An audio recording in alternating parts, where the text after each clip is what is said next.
Hello, beautiful people. I'm back because I saw that thing with Alina Habba last night where she posted a letter to Judge Kaplan complaining that they must throw out the verdict because he was in a law firm with Roberta Kaplan, no relation, 30 years ago, and a New York City law firm. Well, I mean, everybody in New York law knows each other, has met each other or ran across each other at one point. And he became a judge after that. She's a high profile lawyer. Um, it's nothing. It's dead in the water. It's not going to work. It's a shot in the dark. And also, those are cliches, but that's what I'm getting. Also, what Alina Habba is not addressing is the fact that, and they're projecting because they're not talking about the fact that they have Eileen Cannon on the documents case. And in my opinion, I've always felt she was nefariously placed there. It was just so obvious to me. And now it's really obvious. And she was placed there to block and delay the trial until November, or so they could never happen. Well, I mean, the thing is just like him saying, with the first case with E. Jean Carroll, she's saying, he did this to me. He grabbed me by the pee and robbed me in Bergdorf Gourdman. And he's like, I would never do that. She's lying. Roll the footage. Where he says on Access Hollywood tape, I grab women by the pee and they let me do it. When you're a star, they let you do it. Are you a star? Yeah. It's like he just literally said what he was going to do. That's what he does. Somebody said, yeah, he did it to me. And then he has the nerve, he has the gall to lie about it. Well, he got caught lying. It's obvious. And the jury found him guilty. And so this defamation, he defamed her. She's a liar. She's not pretty enough, and all the stuff that rapists say. Defame. She's a liar. She's this. She's nothing. She's this. So take him back to court. Did you do this? He's doing it literally during the court, defaming her. Providing evidence, right there, each day. So yeah, guilty. A jury found him. This has nothing to do with Judge Kaplan or Roberta Kaplan. Nothing. He's guilty. So, and with Cannon. Takes the documents, still has a binder of Russian information. I would never do that. You did it. Your own video. We looked for the documents. We asked for them and you wouldn't provide them. You hid them, you moved them. There's still some missing. You admitted on tape, these aren't classified. I shouldn't be doing this, but he does everything and then lies to survive because he doesn't want to be in trouble. This may finally, the fact that he's not mentioning her yet in his social media posts tells me that finally he's starting to think about that he's lost his ability to lie to survive, or at least fool the public. And he's also thinking about, is this worth my time to appeal? And that's one thing I wanted to know. I want to know if 45, because I think he paid enough to not be on bond. He does not want to be on bond. He put aside the $5 million for the first case. That appeal's not going to win. To appeal again, he has to give a certain percentage, like $43 million or something like that. I feel like it's not a matter of can he. I think what's going to happen is they're just going to take the money anyway. And he's trying to decide if it's worth his time to appeal, because at this point he's got other things to do. The narcissist in him, this is the bad thing. This is the scary thing. This is what I'm getting. He may not appeal. I mean, he probably will. He already has Alina Habba trying to erase the whole thing, even though she was a horrible lawyer and should just admit she was a horrible lawyer. The jury decided. They saw right there what he was doing. He acted terrible in the courtroom. She acted terrible. She was disrespectful. They were both terrible. And the jury decided. So that's, there's nothing to appeal. However, okay, the narcissist in him, this is what I feel. When a narcissist can't win, they go covert. And so that whole thing with E. Jean Carroll having a gun and them saying, oh, is it registered? I think that he's doing some sneaky things. So he may not appeal. They may just end up getting the money regardless. He may not spend the time appealing. I think he's going to go covert on her. I hope she has protection. You know how Judge Kaplan said to the jurors, never speak of this. Go home. Do not tell your family or friends you were here. You didn't do this because this is dangerous. I mean, that's how dangerous 45 and his people are. So let me just pull some cards. Will 45 appeal? Will 45 appeal the E. Jean Carroll case? Wait, he's waiting. It's the Hanged Man, and that's like the well, no, because it wasn't a hung jury. The Hanged Man and the Six of Cups. The Hanged Man and the Six of Cups. He's thinking about it.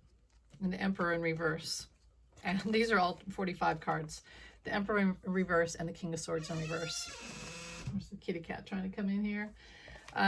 So I think that, yeah, he'll file the appeal. He figures they're going to take the money anyway, so he may as well gamble and do it. But he's also going to do covert actions against E. Jean Carroll and try to get her. He wants her to be thrown in jail. I hate to say it. For the gun thing. Can you imagine? He, who was going to illegally, because he's, you know, under indictment for many different cases, he was going to accept a gun from a gun show, and he has the gall to do this. And but that's what he's going to do. He's going to try to get her with that. So, moving on. E. Jean Carroll, she said in an interview that two things that she said. She would donate money to victims of 45. And I get that, well, there's many. they need to come out of the woodwork, because you see what he's done. What he's done with votes, and what he did with his first wife when she said that he raped her. He pesters and he threatens, and his group of people, his flying monkeys, make their life miserable and outright threaten their lives until they just give up and take a settlement. That's why he's never been found guilty until now, because everyone just gave up. You see what he does. The narcissist. He's a narcissist. I mean, I know that word gets thrown around a lot, but he's like class A, grade A, you know, narcissist. You look in the dictionary, they should really put 45's face on narcissist, Wikipedia or dictionary, whatever, Webster's dictionary. He's the biggest example of a narcissist I've ever seen in my life. So he does not give up. He does not accept guilt. He does not let victims. He uses victims for food, for fuel, and he does not let them win. They do not like their victims to win. But he's losing his power, and that's what I wanted to get at. E. Jean Carroll said, I thought it was very interesting. She said in that interview that before she went to the trial, she was scared, because here's this guy who's threatened her life and said horrible, you know, he's been her a tormentor and abuser. Not just her rapist, but he's tormented and abused her mentally for her whole life. He's been her bully. We've all had a bully, all of us. You've either been the bully or you've had a bully. I've had several bullies in my life. And one time I tried to befriend the bully. That was interesting.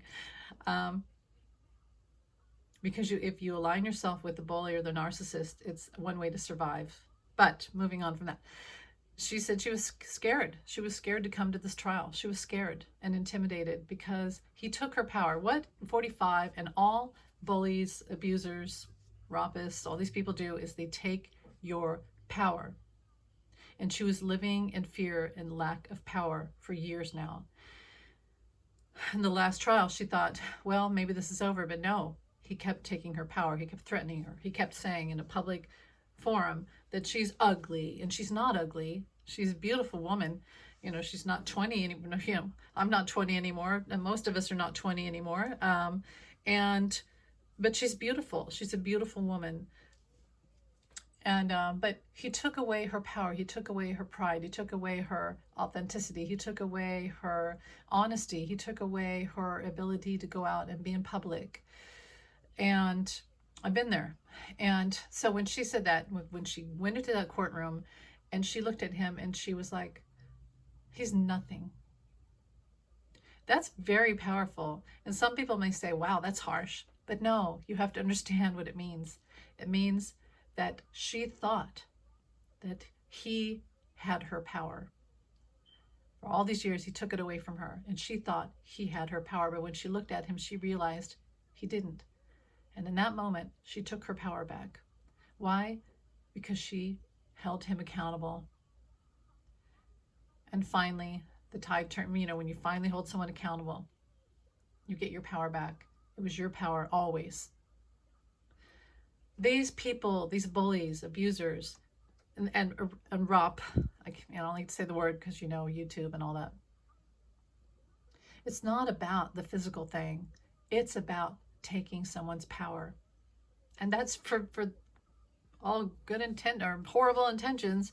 That's what 45 has done to us collectively. And who does that? Who does that but someone who really has no power?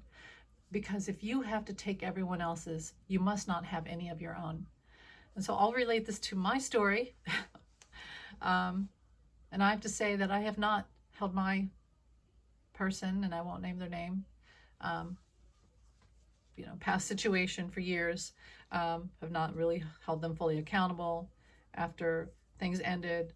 And legally, I was screwed over and left with, 2 kids and no money for 6 months, and couldn't even file taxes. So I was like, so then it put me in debt. I'm still trying to get out of that, because after, you think the law is going to, we signed this. Well, they, like 45, did not show up to the verdict, right? He didn't come back. He went on the tarmac and flew away.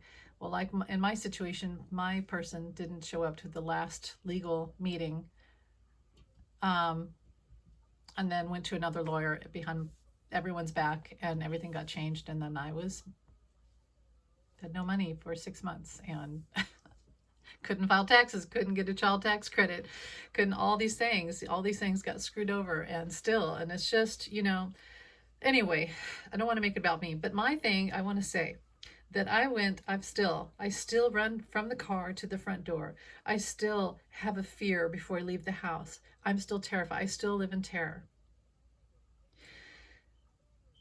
And, so I feel like in so many ways, my bully still has some of my power, which is unfortunate. I'm working on it. But as you guys may remember, last spring, when my daughter graduated, I knew I would see my perpetrator again. And this is all for entertainment purposes only.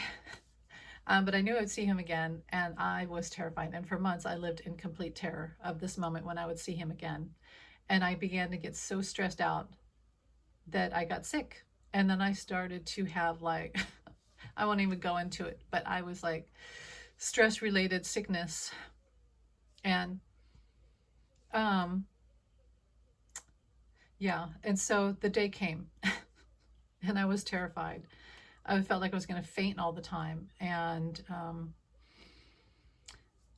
so luckily my sister and my brother came to my house and said, we'll go with you. It was like angels, help them out. And we haven't talked much since my mother died, but I was like, okay, this is a good plan.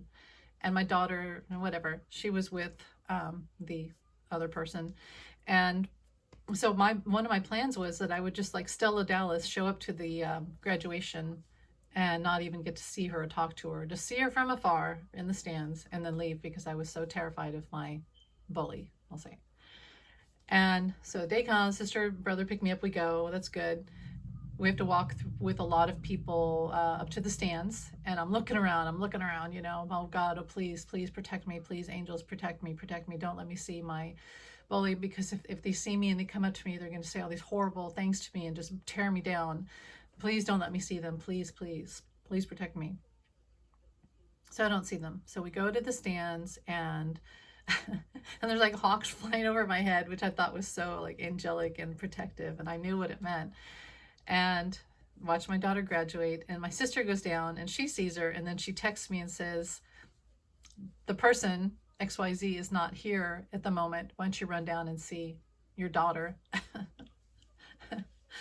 Oh God. And so I did, and I saw her and then hugged her and was so proud of her, and then we left.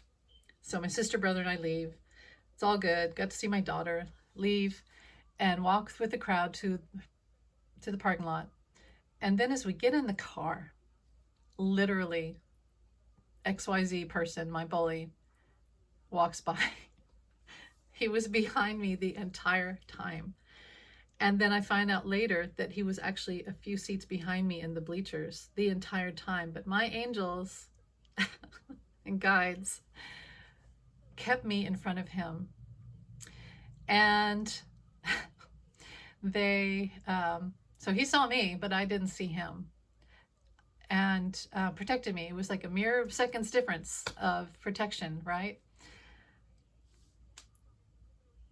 And when he walked by, and I have nothing, I wish no harm on anyone. I wish no bad thoughts, no harm, nothing on anyone. I only wish abundance and happiness for him and everyone and myself. But in that moment when I saw him walk by, and I think he knew I was seeing him, he looked like a defeated person. And I know what E. Jean Carroll meant when she said he was nothing. It's not that she wishes 45 to be nothing. It's not that she wishes that on him or anyone. It's just that finally she took her power back. I know what that means. I know what that means. And I know that that's the same thing for a lot of people. A lot of people do not have their power because they're bullied. They feel like, and they're in some way giving it to their bully, years after years, parents, coworkers, spouses, exes, friends.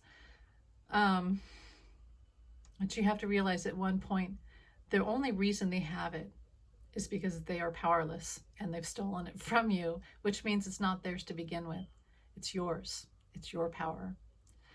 So that's a message I wanted to share. I've never talked about. I know I was going to come back on after the graduation last year and talk about it, and I never did because I was so relieved that it was over. Yeah. So anyway, I just wanted to bring that up. And the Alina Habba thing, that's not going to happen. Yes, they're going to keep trying. And I do feel like 45 is going to come after E. Jean Carroll with the gun thing. He's going to, you know how he is. You know how he is. It's not going to work.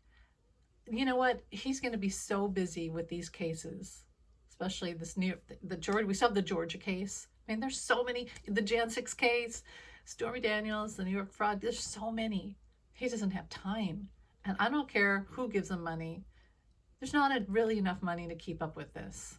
So, yeah. Okay. Thanks for watching. You guys have a great day. Bye.